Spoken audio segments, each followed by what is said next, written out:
தேவேந்திரகுல வேளாளர் சமூகத்தை இழிவுபடுத்தி பேசிய திராவிடர் கழகத்தைச் சேர்ந்த ஓவியா என்ற பெண்ணை கைது செய்ய கோரி கோவை பந்தய சாலையில் கண்டன ஆர்ப்பாட்டம் நடைபெற்றது.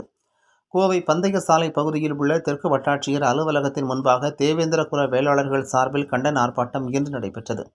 இந்த ஆர்ப்பாட்டத்தில் சமூக வலைதளங்களில் தேவேந்திரகுல வேளாளர்களை இழிவுபடுத்தி பேசிய திராவிடர் கழகத்தைச் சேர்ந்த ஓவியா என்ற பெண்ணை தமிழக காவல்துறை இன்னும் எந்தவித நடவடிக்கையும் எடுக்க மறுத்து வருகின்றது. உடனடியாக ஓவியா என்ற பெண்ணை கைது செய்ய வேண்டும் எனவும், தேவேந்திரகுல வேளாளர்களின் நெடுநாள் கோரிக்கையான பட்டியல் வெளியேற்ற கோரிக்கையும் மத்திய மாநில அரசுகள் கிடப்பில் போட்டு வைத்துள்ளது. அவற்றையும் உடனடியாக நிறைவேற்றி எஸ்சி பட்டியலில் இருந்து தேவேந்திரகுல வேளாளர் சமூகத்தை மாற்றம் செய்ய வேண்டும் என்றும் கண்டன முழக்கங்களை எழுப்பியவாறு ஆர்ப்பாட்டத்தில் ஈடுபட்டனர்.